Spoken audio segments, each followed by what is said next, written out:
welcome to the maiden episode of Face with Africa's Afro Lens. My name is Gentil Niwe. On today's Afro Lens, we'll be looking at the handling of COVID-19 in Africa. We have a simple question to answer today. To what extent has the African continent been successful in the fight against COVID-19?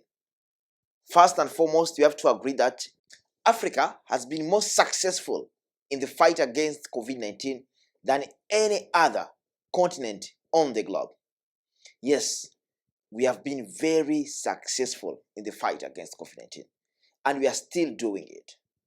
That is the truth that we must all know as Africans, accept it, embrace it, and emulate it in all other fields.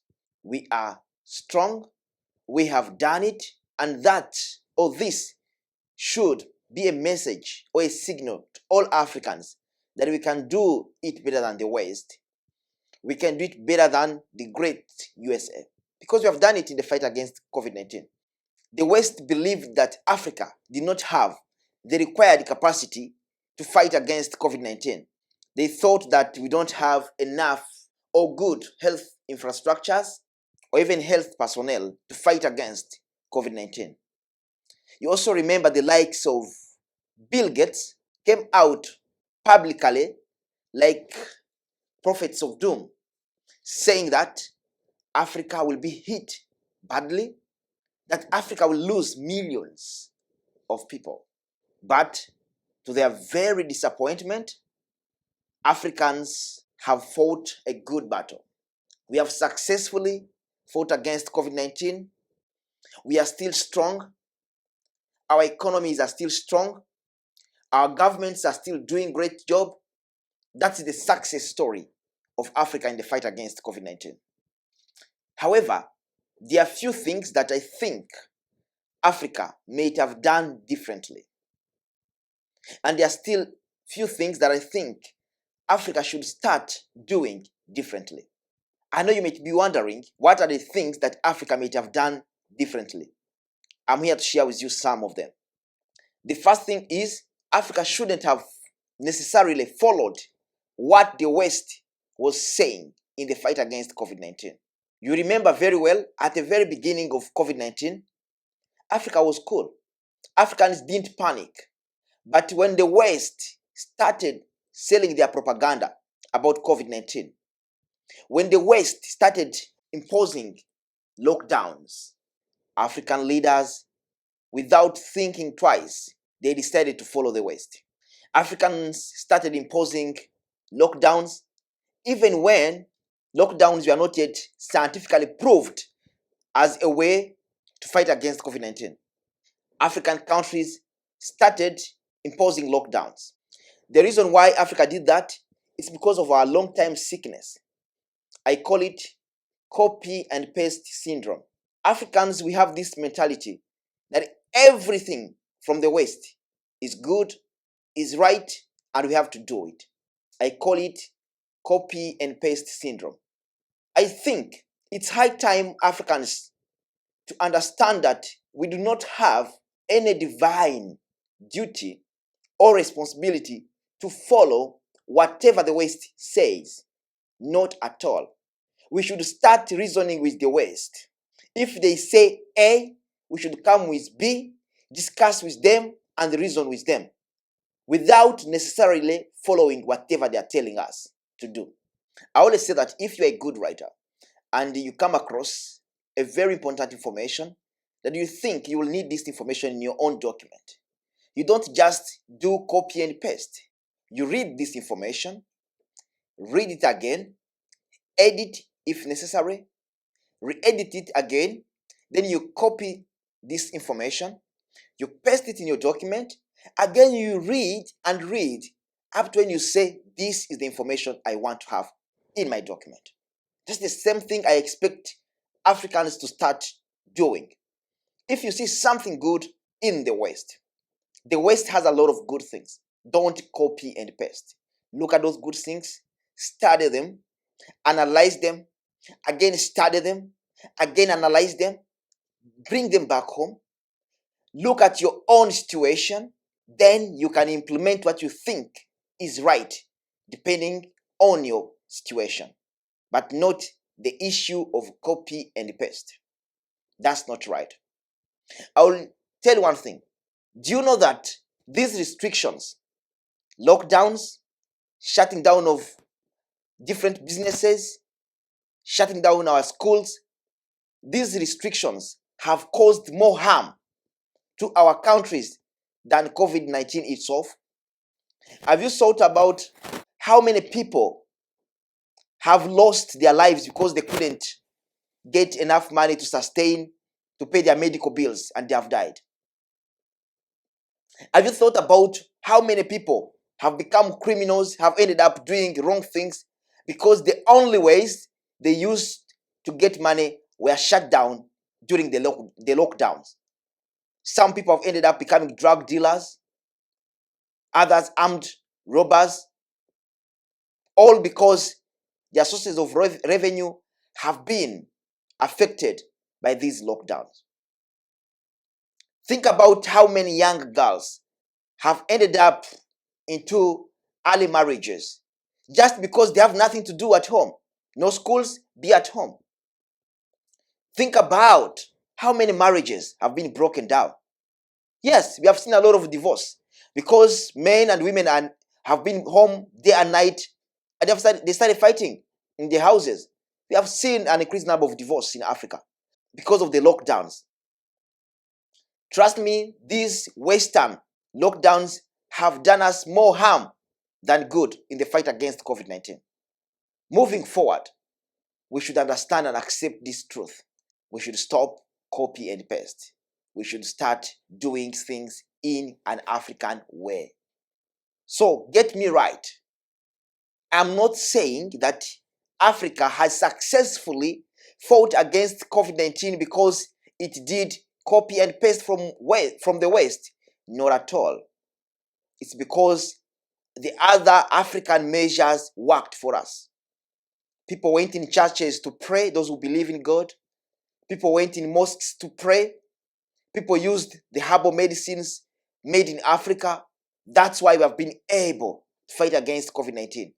But not because we implemented the Western solutions in the fight against COVID-19. No.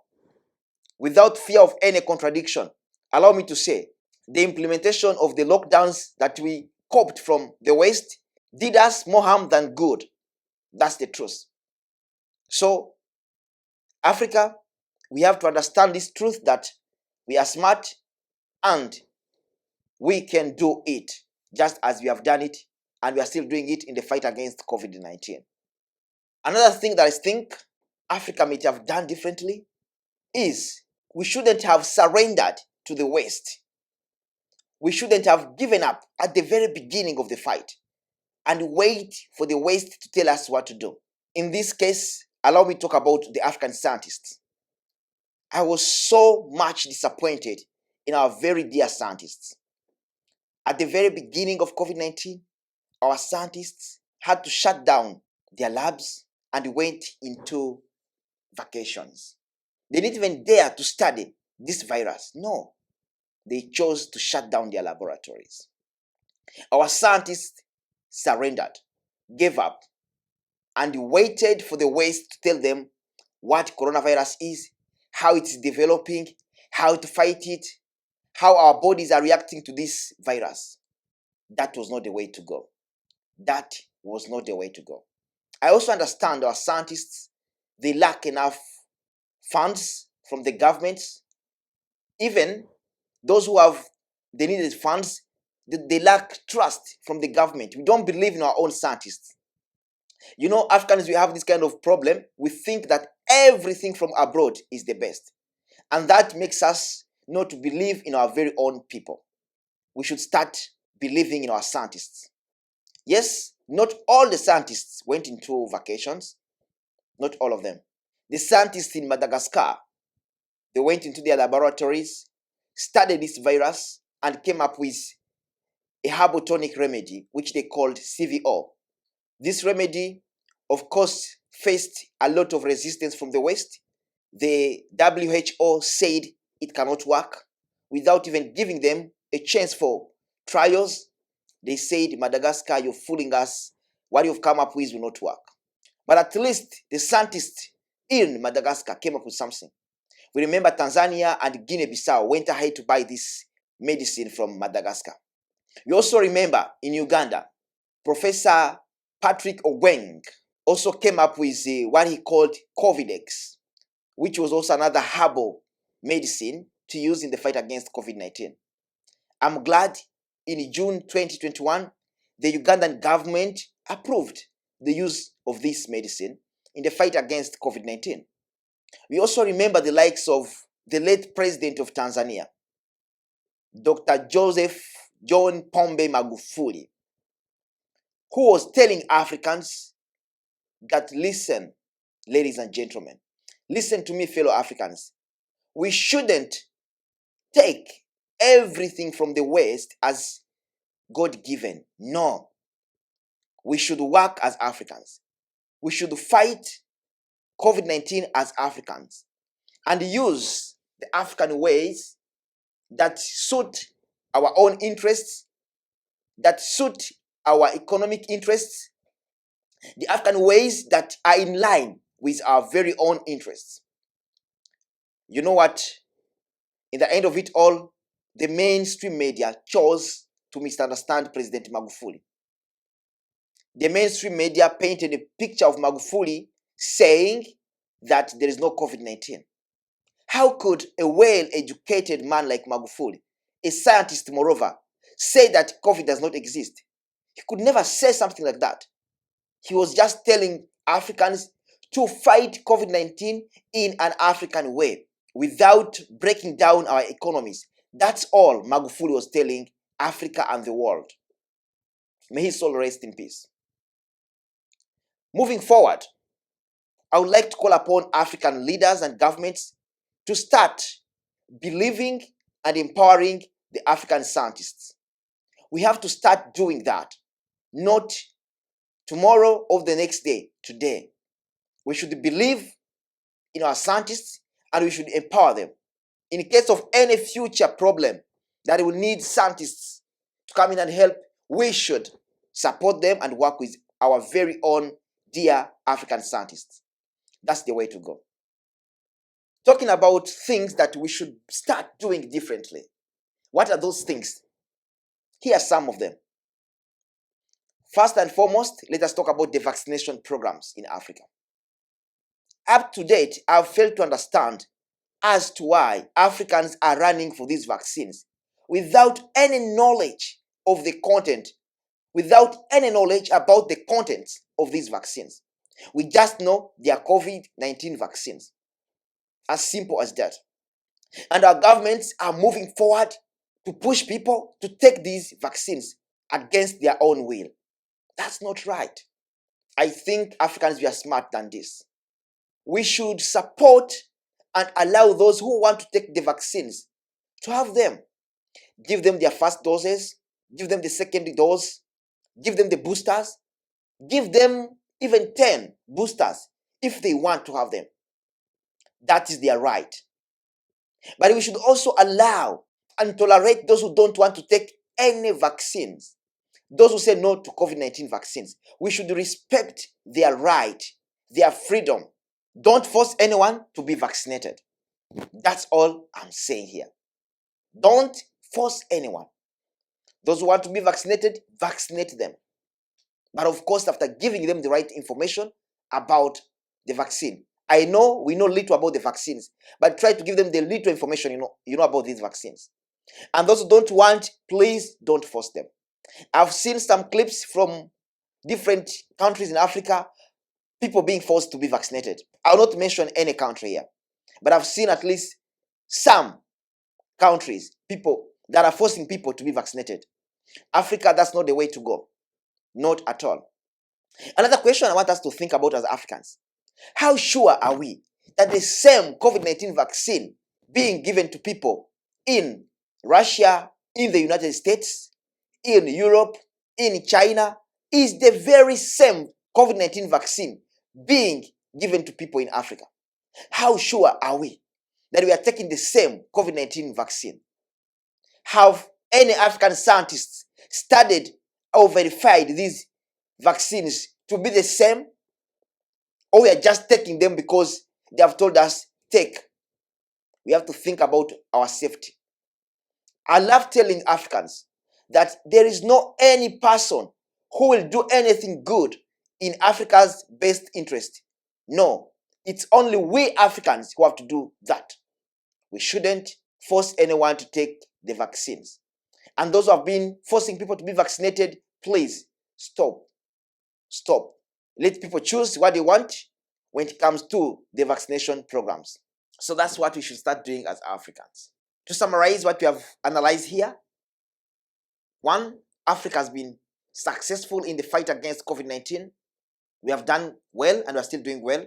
But there are a few things Africa should do differently. We shouldn't copy and paste from the West. We should seek to get a good medication to our problem that I call copy and paste syndrome. We should start reasoning with the West. Second, our scientists should come back from their vacations and go back to their labs and study this virus and tell Africans what to do.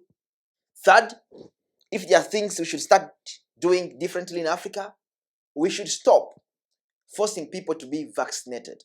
We shouldn't force anyone to be vaccinated.